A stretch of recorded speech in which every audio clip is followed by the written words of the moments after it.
팀 켈러의 탕부 하나님이라는 책이 있습니다. 탕자의 이야기에 대해서 우리가 많이 들었지만 탕부 하나님, 참 그 제목이 특이합니다.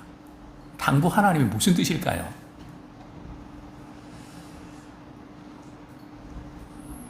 우리가 뭘 탕진하는가에 따라서 그 사람의 인생은 달라집니다. 우리 탕자는 부모로부터 받은 유산을 다 탕진해버리고 말았죠. 그죠? 그래서 탕자의 비유라고 이렇게 하는데, 우리 팀 켈러는 말이죠, 탕부 하나님이다. 왜 그런가 하면, 하나님은 아낌없이 내어주는 사랑을 탕진하시는 하나님이라는 거죠. 참 재밌는 그런 표현입니다. 그죠?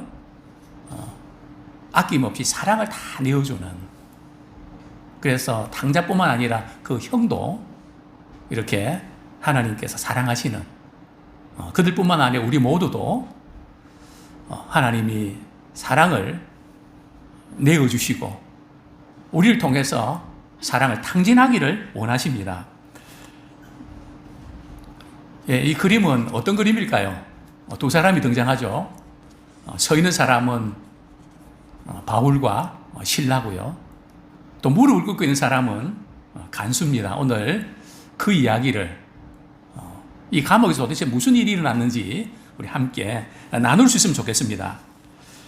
제가 서론적으로 우리 팀 켈러의 탕부 하나님에 대한 책을 소개해드렸는데요. 그 책에 보면 이런 장이 있는데요. 두려움에 기초한 맹종, 불순종보다 위험하다. 상당히 쇼킹한 그런 제목이죠. 두려움에 기초한 맹종은 뭐보다 위험하다고요? 불순종보다 위험하다. 저자는 이렇게 말합니다. 탕자에 비유해서 형의 분노는 스스로 만들어낸 감옥입니다. 예수님은 죄와 구원을 이름과 차점의 비유로 말씀한 적이 많습니다. 형과 같은 태도를 품은 사람의 첫 번째 징후는요, 삶이 자기 뜻대로 풀리지 않을 때 그냥 슬픈 정도가 아니라 원한과 분노가 깊어진다는 것입니다. 형은 자신이 착하게 살면 행복해진다고 믿었습니다. 그러나 이런 사람들은 고난에 대처할 줄을 잘 모릅니다. 왜냐하면 난 이렇게 착하게 살고 열심히 살았으니까 뭐가 잘 돼야 된다는 거죠. 즉, 결과 지향적이기 때문에 그들이 착하게 사는 이유는 선한 행실 자체가 즐거워서가 아니라 그렇게 살면 잘 풀린다고 하는 계산에서 비롯되고, 그래서 자신의 삶을 통제할 수 있다고 생각하기 때문입니다. 그들은 자아상의 근거를 부지런한 노력, 도덕성, 소속된 엘리트 집단, 아주 똑똑한 지식 등에 둡니다. 알코올 중독자는 번번이 가족들을 실망시킵니다. 중독자의 아내는 고생의 결과로 엄청난 자기 연민과 독선적인 태도에 빠질 때가 많습니다. 이 중독자도 참 자신도 힘들지만 그 가족들이 힘들다는 겁니다.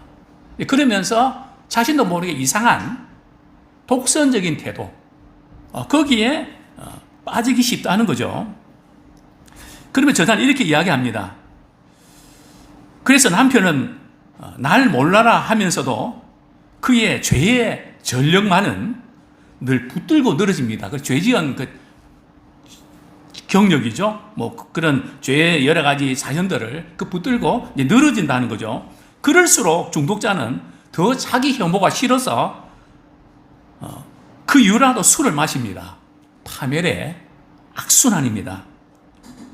반면에 탕자는 말이죠, 자신이 잘못한 스스로 깨닫고 나는 아들 자격이 없으니까 나를 품꾼의 하나로 써달라고 그렇게 아버지께 나갈 거야. 근데 아버지는 말이죠, 자녀에게, 그 아들에게 말이죠, 아들 자격 회복시켜 주시고 잔치를 벌이고 말이죠, 동네 사람들 초청하는, 우리 같으면 창피해서 말이죠, 야 얼마 동안은 집 나가지 마라, 창피하다. 그럴 텐데 사람들을 불러갖고 말이죠. 잔치를 벌이는 이게 바로 당부 하나님의 사랑입니다.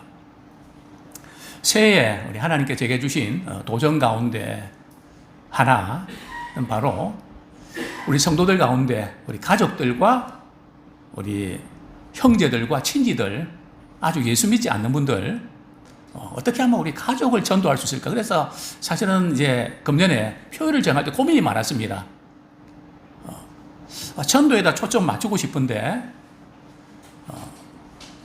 행복이 가득한 교회 이렇게 하게 됐는데요. 행복이 가득한 교회의 가장 큰 특징은 우리 가족들이 예수 믿고 말이죠. 가정에서 찬양이 울려 퍼지고 신앙의 대화가 가능하고 서로 기도 응답 받았던 것을 나누는 간증이 있는 아마 그런 가정이 최고로 행복한 가정이 아닐까요? 그렇습니다. 복음에 대한 감격이 있는 우리 가정이 되기를 소원합니다. 전도에서 저는 오늘 특별히 가족 전도에 있어서 세 가지를 좀 강조해 드리고 싶은데요. 어렵고 힘든 상황이 바로 복음의 접촉점이라는 겁니다. 어렵고 힘든 상황이 우리는 그 상황을 피해갈 것만 생각할 것이 아니라 바로 그 순간이 복음을 받아들이기 쉬운 토형이라는 거죠. 두 번째는 바로 그런 사람들에게, 그런 가족들에게 사랑에 감동을 끼치는 자 되기 원합니다. 바울과 실라가 이제 감옥을 지키는 간수에게 했던 것처럼 말이죠. 그냥 사랑에 압도당하는. 그리고 세 번째 저는 말씀드리고 싶은 것은 복음을 듣게 해주라는 겁니다. 교회만 데려오는데 우리 에너지를 다 소모하지 말고 기도만 하고 끝내지 말고 이제 그들이 있는 곳에서 말이죠. 복음을 듣게 해주라는 겁니다. 복음의 스파크가 일어날 수 있도록 우리 있는 곳에서 복음을 전하는 바로 그 부분을 오늘 좀 다루고 싶습니다. 자, 첫 번째, 어렵고 힘든 상황이 복음의 접촉점이 됩니다. 바울 일행 전도를 통해서 빌립보 교회 첫 개척 멤버가 누군지 아십니까? 바로 루디아입니다.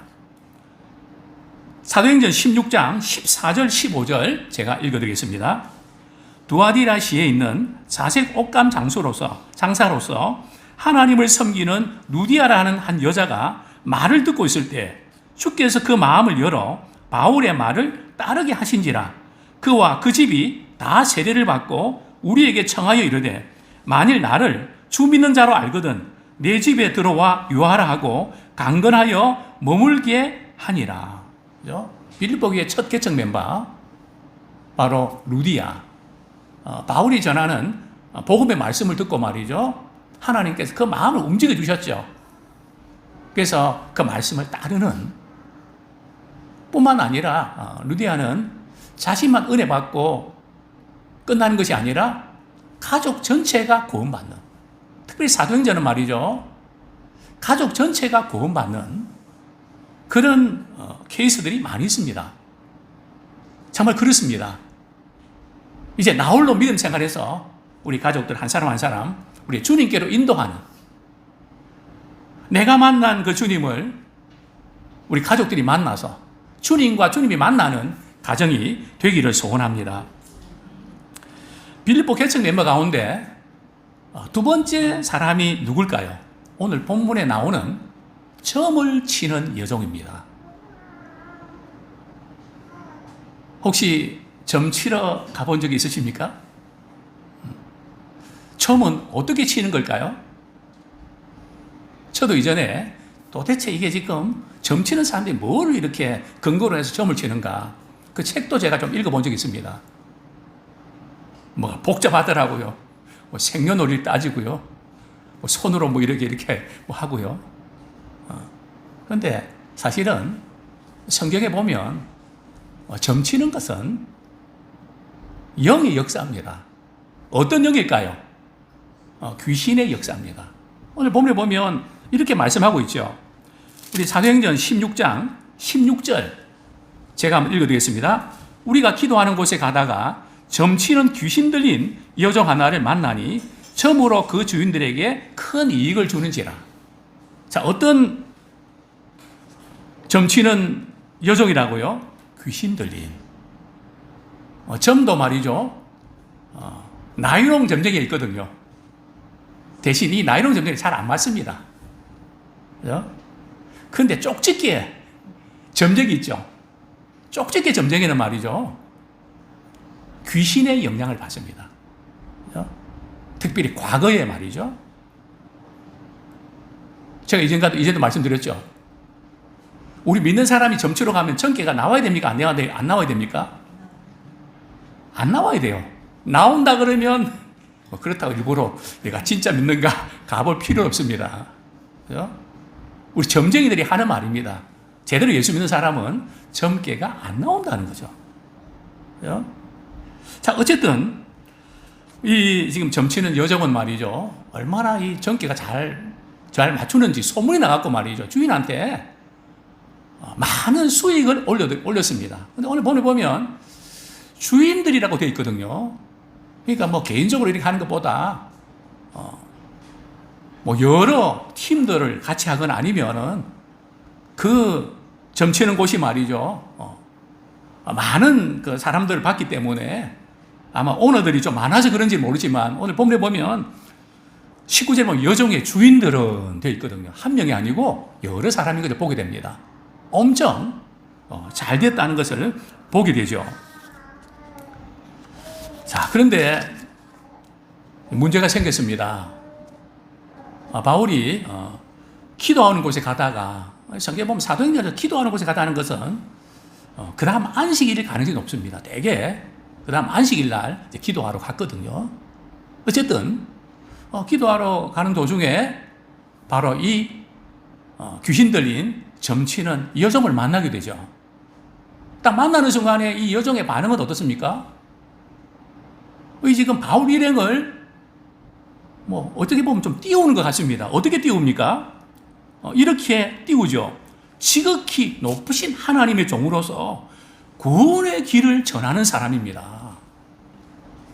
이 지금 점치는 여종이 말이죠. 믿음이 엄청 좋은 것 같습니다. 그죠? 상대의 영적 실체를 드러내죠. 자, 그런데 이것도 한두 번이지 말이죠. 계속 따라다니면서 그렇게 하니까 바울이 심히 괴로워합니다. 바울이 영적으로 역공격이 돼서 그런 걸까요? 그렇진 않습니다. 왜 그럴까요? 아마도 말이죠. 지금 이 점치는 사람이, 이 여종이 말이죠. 바울을 막 소개하면서 띄울 때 일반 사람들이 말이죠. 이게 복음과 점치는 것을 그냥 헷갈릴까봐, 섞어버릴까봐. 그게 지금 바울이 괴로웠던 겁니다. 자, 그러면서 어떻게 했죠? 우리 18절 말씀 제가 읽어드립니다. 이같이 여러 날을 하는지라 바울이 심히 괴로워하여 돌이켜 그 귀신에게 이르되 예수 그리스도의 이름으로 내가 네게 명하노니 그에게서 나오라 하니 귀신이 즉시 나오니라. 그죠? 바울이 이제 귀신을 내쫓는 예수 그리스도의 이름으로 명하노니 나가라고 할 때에 바로 그 즉시 떠나가는 것을 우리는 보게 됩니다. 그렇습니다. 귀신들이 가장 두려워하는 분은 예수 그리스도십니다. 또 예수 그리스도의 말씀을 가장 두려워합니다. 또 예수 그리스도의 이름을 찬양할 때에 귀신들은 두려워서 떱니다. 자, 어쨌든 이런 일이 일어나니까 이제 주인이 난리가 난 겁니다. 이 점치는 여정을 부리는 오너가 말이죠. 문제가 생겼습니다. 왜 그럴까요? 정신이 온전하게 돌아오니까 점괘가 안 맞는 겁니다. 뭐 이럴 겁니다 했는데 영 안 맞거든요. 그래서 손님들이 자꾸 떨어져 가기 시작합니다. 도대체 누가 이렇게 만들었나 알고 보니 바울과 실라입니다. 그래서 바울과 실라를 말이죠. 이제 끌고 관리들에게 넘겨주고 또 관리들은 또 상관, 당시에는 그 치안을 담당하는 판사들이죠. 그 앞으로 데리고 갑니다. 그죠? 물론 그 전에 지금 이 바울과 실라가 말이죠. 뭔 잘못을 했는지 우리가 듣지도 보지도 못한 이상한 풍속을 전한다고 이 장터에서 그렇게 세워놓고 이야기하니까 군중들이 말이죠. 저런 사람 그냥 두면 안 된다고, 본때를 보여야 된다고 고소고발하면서 이제 이 치안 판사가 간수에게 이렇게 명령을 내립니다. 이 사람 매로 많이 치고 깊은 감옥에 잘 가두라고. 그렇게 해서 이제 이 바울이 말이죠. 감옥에 이제 갇히게 되는 거죠. 그것도 깊은 감옥입니다. 감옥도 레벨이 있거든요. 죄질에 따라서. 그래서 바울과 실라는 이 죄질이 나빠서 이 깊은 감옥 속에 이제 들어가게 되는데요. 그렇습니다. 여기서 우리가 조금 말씀을 드리고 싶은 것은요. 우리 가족들 가운데도 어렵고 힘든 그런 상황에 처한 분들이 많이 있습니다. 그런 우리 가족들이 어떤 상황에 지금 직면했는지 우리 친척들도 마찬가지고 우리가 안테나를 곤두세워서 그 힘들고 어려운 부분들을 우리가 좀 파악하고 접촉점을 우리가 찾는 것이 중요합니다. 우리 가족 전도가 쉽지는 않거든요. 서로 잘 알기 때문에 또 상처를 많이 받았기 때문에 모르는 사람보다 전도하는 것이 어쩐 점에서 훨씬 더 어려울 수 있습니다. 용기가 필요합니다. 또 우리 마음속에는 신앙은 자유인데 괜히 우리 가족들에게 부담을 주고 그러면 안 되지 않나 하는 그런 마음도 있습니다. 그러나 우리는 그거 극복하셔야 됩니다. 어쨌든 순간의 선택이 10년만 좌우하는 것이 아니라 영혼을 좌우하는 것처럼 영원한 천국과 지옥이 갈라지는데 우리 가족들을 그냥 이대로 계속해서 시간만 보낼 수 없습니다. 우리가 복음의 접촉점을 찾아야 되는데요. 근데 우리에게는 이런 것이 있습니다. 어려움이 생기면 그때 교회 나가고 예수 믿는 것이 쉬운 것 같으면서도 어렵습니다. 왜요? 우리에게는 내가 내 문제 해결해야 된다고 하는 것 때문에 어렵고 힘들 때 이거 어느 정도 조금 수습하고 그 다음에 제가 신앙생활 할게요. 우리 고3들 열심히 공부하고 좋은 대학 가서 교회 갈게요. 그게 잘 되나요? 성경에 많은 경우들 보면 예수님을 만나는 경우들이 다양한데요. 근데 비중적으로 굉장히 많은 퍼센트가 뭔가 하면 아주 절박한 상황에 처했을 때, 삶의 깊은 회의와 극단적인 선택을 앞두고 있을 때, 지금 이 간수도 사실 그 상황 아닙니까? 우리가 그때를 놓치시면 안 돼요. 우리 믿음의 사람들 가운데는 그것을 봐주면 안 된단 말이죠. 그것을 절호의 찬스로 삼아야 됩니다. 가장 힘들고 어쩔 수가 어떻게 할 수 모를 때가 있지 않습니까? 그때 홀로서기 하도록 두지 마십시오. 복음을 전하는 접촉적으로 삼으셔야 됩니다. 가장 힘들어하는 것이 뭔지. 이전에도 그런 말씀 한번 드린 적이 있습니다. 이전에 역삼동에 있는 교회에 들어가는 입구에 조그만 그 가게가 하나 있는데요. 그 부부 중에 아내가 점을 치는데 용한 점쟁입니다. 간혹 문을 닫은 걸 보면 가서 물어보죠. 그 남편한테 혹시 오늘은 뭐 영업 안 하나요? 물어보면 상기도 같다고. 지금 점 치는 사람들도 말이죠. 영빨 받아야 뭐가 되는가 봐요. 그죠? 그분에게 제가 그런 이야기 했습니다. 참 사랑에 많이 힘이 드시죠. 제가 새벽마다 우리 김성희님을 위해서 제가 기도하고 있습니다. 그때 갑자기 이분이 말이죠. 눈물을 뚝뚝 떨어뜨리면서 목사님, 제가 다음 주 교회 갈게요. 제가 교회 가자는 말 한마디도 한 적이 없거든요. 자기를 위해서 누군가 기도해 준다고 하는 그 말 때문에 그냥 감동받아서 말이죠. 제가 교회 갈게요. 그죠? 자, 우리 가족들 가운데 우리는 감동맨이 되기 원합니다. 그죠? 우리 가족들의 대수사를 말이죠. 우리가 해결하는 해결사가 되기 원합니다. 그만큼 챙기고 관심 갖고 힘을 북돋아주고 그러면서 너무 힘들 때에 그에게 복음을 듣게 하는 이런 복음의 접촉점을 우리가 잘 활용할 수 있으면 좋겠습니다. 두 번째로 사랑에 감동을 끼쳐야 합니다. 자, 무슨 말씀일까요? 자, 우리가 이 사건을 잘 알지 않습니까? 치안 판사들이 말이죠. 이제 간수에게 매로 쳐서 말이죠. 그냥 그 다음날 되면 감옥에서 보내주려고 그렇게 했던 것 같습니다. 얼마나 많은 매를 맞았겠습니까? 거기다가 말이죠. 깊은 감옥에 가두고 그 발에는 말이죠. 족쇄를 채워서 말이죠. 그때 당시에 족쇄 채울 때는 말이죠. 벌릴 수 있는 벌려서 말이죠. 얼마나 고통스러운지. 그죠? 그런 가운데 바울과 실라는 어떻게 하죠? 그 한밤중에 말이죠. 기도를 하고 찬양을 드립니다. 그럴 때 어떤 일이 났죠? 감옥 문이 말이죠. 옥토가 흔들리면서 감옥 문이 열리고 그 쇠사슬이 말이죠. 다 풀어지는 그런 특별한 기적이 일어나게 된 것이죠. 그렇습니다.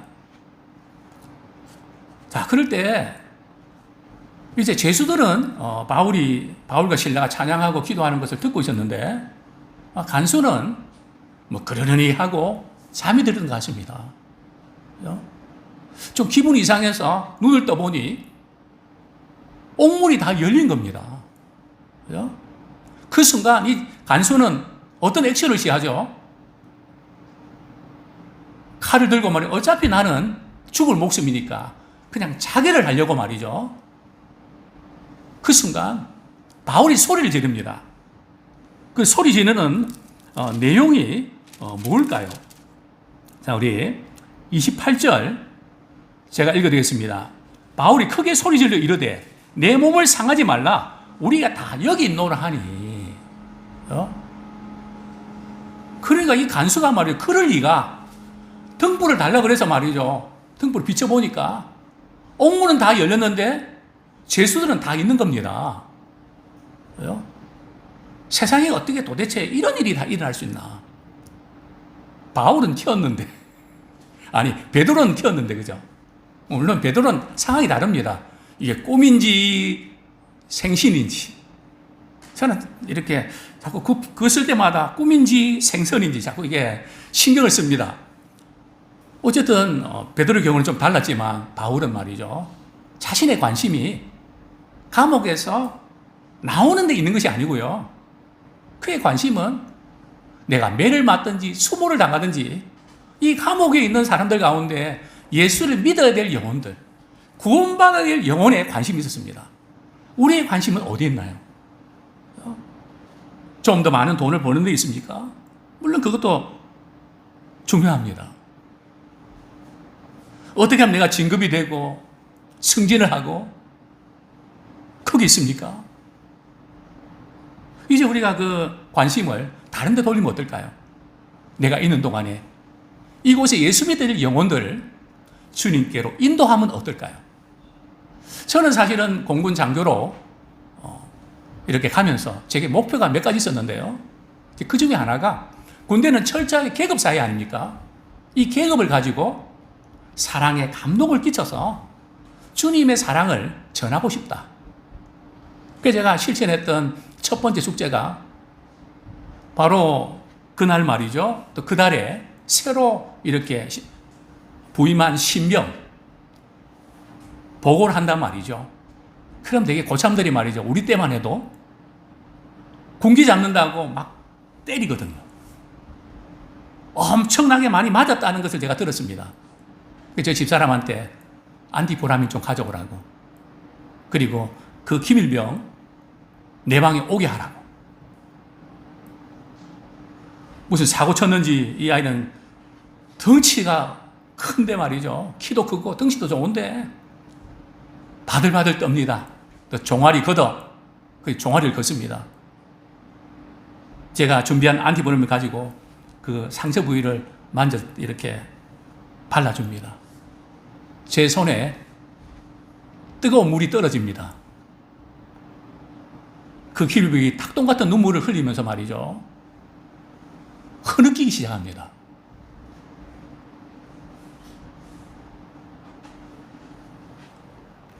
참 그 계급을 가지고 내게 근무하는 기간 동안에 내가 있는 곳에서 주님의 사랑을 섬길 수 있는 이게 얼마나 감동이고 사명인지 모릅니다. 아무쪼록 우리 가문에 우리가 이런 역할을 감당하기 원합니다. 주의 사랑을 흘려보내는 도구로 쓰임받는 자 되기 원합니다. 정말 이 간수가 말이죠. 이 광경을 보고 어떻게 고백합니까? 30절 너무 놀라고 두렵고 떨리는 마음으로 이렇게 외치죠. 그들을 데리고 나가 이르되 선생들이여 내가 어떻게 하여야 구원을 받으리까?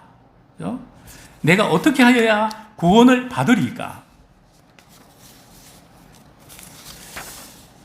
그렇습니다. 스스로 말이죠. 구원을 사모하게 만드는. 세상 사람 다 저렇게 하는데 예수 믿는 사람들은 예수 믿는 올케는 어떻게 저렇게 할 수 있을까? 나도 저 사람이 믿는 하나님이라면 나도 믿고 싶다. 나도 어떻게 하면 구원받을 수 있겠냐고. 우리 신자들이 우리 불신자들에게 참 구원의 은혜를 사모하는 마음이 들도록 우리가 그 역할을 감당하기 원합니다. 저분이 믿는 하나님이라면 나도 언젠가는 믿겠다고. 나는 못 믿어도 우리 자녀들만큼은 먼저 보내겠다고. 그런 영향을 끼치는 우리가 되었으면 좋겠습니다. 그렇습니다. 어렵고 힘든 상황 속에서 복음의 접촉적 마련하는 것 대단히 중요하고요. 뿐만 아니라 그 상황을 사랑의 감동을 끼치는 키로 삼기 원합니다. 저는 동네에서도 서로 다투는 모습들을 이렇게 봅니다. 그럼 며칠 후에 그 마음을 위로합니다. 어떤 분은 사장님일 수도 있고 또 다른 분일 수도 있고 많이 힘드셨죠. 왜 그럴까요? 제가 목회자인 게 아는데 어떻게 해서든 주님의 사랑이 흘러갔으면 좋겠다. 그런 마음입니다. 우리 모두에게 그런 부분들이 다 있는 줄 압니다. 어쨌든 우리가 그저 생각하는 그냥 직장인이 아니라 내가 여기 머물면서 내가 할 수 있는 일이 뭘까? 영혼을 구원하는 그 일에 쓰임받기를 원합니다. 어떤 그 가난한 중국인들이 말이죠. 선교지를 찾아와서 이렇게 말합니다. 세례를 받고 싶습니다. 복음을 들은 적 있습니까? 그랬더니 복음은 듣지 못했지만 복음을 본 적이 있습니다. 그건 뭔 소리입니까? 그랬더니 한 가난한 사람에 대해서 그 지역에 사는 한 가난한 사람에 대해서 이야기를 했는데요. 그 사람은 한때는 아편 중독자에다가 아주 매우 격한 성미를 가지고 있었습니다. 그러나 그가 예수 믿고 나서 그 성격도 삶이 완전히 변했습니다. 그렇습니다. 그래서 다른 사람이 보고 말이죠. 저분은 복음을 본 사람이다. 우리는 복음을 듣지 못했지만 복음을 봤습니다. 우리 서로 예배님들 그렇게 인사하길 원합니다. 복음을 본 자가 되기 원합니다. 그 사람 보면 복음을 본 것 같다. 그 사람이 다니는 교회 나 안 나가. 이러면 끝난 거거든요. 그 사람이 다니는 교회는 나도 가고 싶어. 그런 복음을 보여주는 자가 되기 원합니다. 세 번째로 우리가 복음을 듣게 해야 합니다. 본문 우리 31절 제가 읽어드립니다. 이르되 주 예수를 믿으라. 그리하면 너와 내 집이 구원을 받으리라 하고. 지금 간수는 말이죠. 내가 어떻게 해야 구원을 얻을 수 있습니까? 물어봅니다. 그러나 바울은 말이죠. 뭐라고 이야기하죠? 주 예수를 믿어라. 그리하면 너와 내 집이 구원을 얻으리라. 여기서 우리 구원에 대해서 참 특별한 우리 인사들을 얻게 되는데요. 구원은 따내는 것이 아니라 우리가 뭔가 잘해야 받아낼 수 있는 게 아니라는 겁니다. 출발부터 첫 타준부터 잘못된 겁니다. 구원은 우리의 죄 때문에 하나님께서 예수 그리스도를 보내주셔서 그분을 십자가에 못 박게 하시고 장사 지낸 바 되게 하시고 부활하셔서 지금도 우리를 위해서 기도해 주시는데요. 바로 그 구원의 은혜를 내가 받아들이면 되는 것입니다. 내가 믿으면 되는 것입니다. 내가 잘해서 믿겠다고, 내가 뭐 생활에 뭔가 정리하고 교회 오겠다고, 그게 아닙니다. 주님은 이미 용서해놓고 기다리십니다. 그냥 지금 받아들이면 됩니다. 주 예수를 믿어라. 그리하면 너와 내 집이 구원함을 얻으리라. 나만 구원받는 것이 아니라 우리 가족 전체가 구원받는 그 일에 우리가 거룩한 욕심을 내기 원합니다. 우리 32절 말씀 같이 읽겠습니다. 시작. 주의 말씀을 그 사람과 그 집에 있는 모든 사람에게 전하더라. 바울이 말이죠. 지금 이제 간수도 말이죠. 주 예수를 믿어라. 그리하면 너와 내 집이 구원함을 받으리라. 이렇게 말씀하니까 벌써 이 간수는 눈치를 챈 겁니다. 나만 예수 믿는 걸로 끝나지 않고 우리 식구들도 예수님을 믿게 되겠다. 마음이 생긴 것이죠. 그래서 감옥에서 말이죠. 신앙 고백하는 정도가 아니라 우리 집으로 가십시다. 우리 가족들도 이 복음을 듣게 하고 싶습니다. 우리 신방 갈 때 말이죠.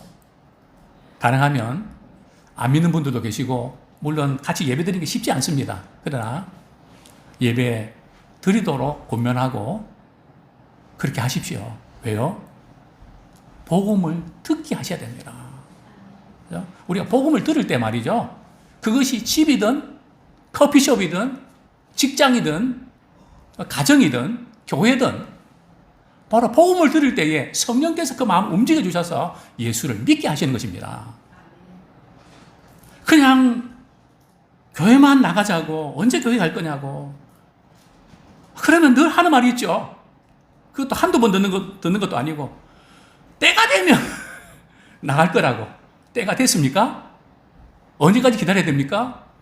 또 어떤 분은 그럽니다. 하나님의 때에 하나님 다 불러주신다고 맞습니다. 하나님 때가 있는 건 사실입니다. 그러나 그것만 사실이 아니고 때를 얻든지 못 얻든지 복음을 우리에게 전하라고 하셨습니다. 뭐 이 고비 지나서 믿게 하는 게 아니고요. 힘들고 어려울 때에 또 상황이 어떠하든지 우리 주님의 말씀을 전하는 자가 되기를 원합니다. 우리가 이 부분에서 많이 놓치지 않았나. 언젠가는 교회 나가야 되는데 그럼 구체적으로 어떻게 하면 좋습니까? 복음을 듣게 해야 되는데 내가 복음을 전할 수 있으면 제일 좋습니다. 복음이 뭡니까? 내가 예수 믿고 어떻게 변하는지 알지? 그러면서 내가 만난 주님을 소개하는 겁니다. 그리고 또한 내가 주님 만난 이후에 내가 얼마나 행복한지. 아니 우리 자녀들이 말이죠. 어머님은 아버님은 주님 만났는데 영 아닌 것 같다고.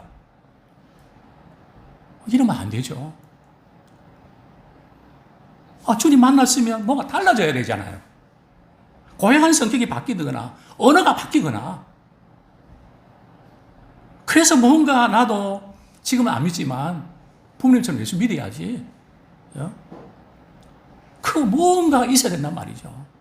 우리에게 있지 않습니까? 하나님의 사랑이 우리에게 부어졌으니까 우리가 물론 우리가 실수하고 잘못할 때도 많이 있습니다. 또 우리가 전도가 안 되는 것은 자꾸 우리가 우리가 뭔가 만들어지고 준비되어야 전도한다고 생각하는데요. 성경에 보면 아닙니다. 안드레와 베드로 보면 말이죠. 예수님 만나고 바로 전합니다. 뭐 성경 지식을 알아서 전하나요? 내가 만난 예수님 만나보라고. 그래서 우리가 전할 때 나를 전하는 것이 아니라 내가 만난 주님을 전하기 때문에 내 모습이 물론 좋으면 더 좋죠. 그 한계에 묶이지 마시고 그냥 내가 만난 주님 전하면 됩니다. 있는 곳에서 그냥 사람 좋은 거로 끝나지 말고 우리는 어디를 가든지 예수님 이야기를 하지 아니하면 뭔가 말을 한 것 같지 않는, 그래서 우리의 대화 속에서 우리 주님이 복음이 흘러나오는 우리 모두가 되기를 소원합니다. 왜냐하면 불신자가 교회 나오는 거 어렵습니다. 사실 우리 성도님들도 예배 드릴 때 말씀 듣는 게 쉽지 않습니다. 그렇죠? 예배 드리는 시간이 물론 찬양하고 기도하고 너무 좋죠. 그러나 불신자 눈높이에서 볼까요? 예배 드리는 문화 자체가 어색하고요. 또 예배 시간에 말씀 듣는데 말씀 듣는 순간이 편하나요? 위로하는 메시지도 있지만 죄를 책망하는 메시지도 있잖아요.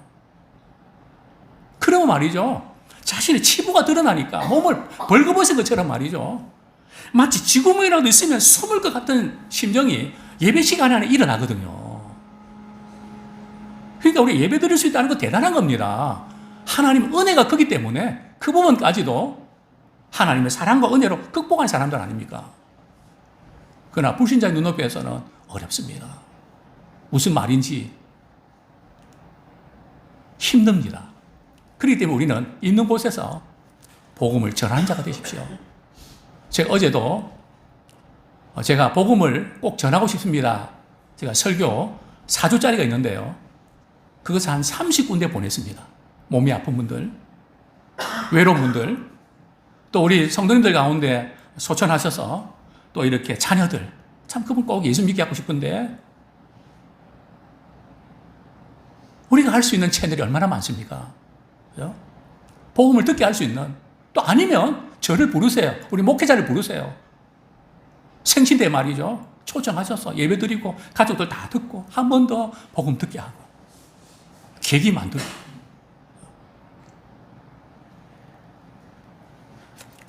그렇습니다. 말씀을 전하지 않는데 누가 듣지 못하는데 어떻게 믿을 수 있겠습니까? 아무쪼록 우리는 있는 곳에서 주의 복음을 전하는, 복음을 듣게 하는 도구로 쓰임받기를 소원합니다. 이제 말씀 맺겠습니다. 특별히 우리 가족 전도 더 이상 우리가 방치해서는 안 됩니다. 이제 복음의 접촉점을 만들어서 쉽진 않은 건 사실이지만은 그들이 복음을 듣도록 하십시오. 복음을 들어야 성령 역사가 나타납니다. 어떤 채널을 통해서든지. 그리고 사랑에 감동을 끼치십시오. 그리고 복음을 꼭 듣게 해주시면 좋겠습니다. 이제 우리 말씀 붙잡고 회개와 결단에 기도드리겠습니다.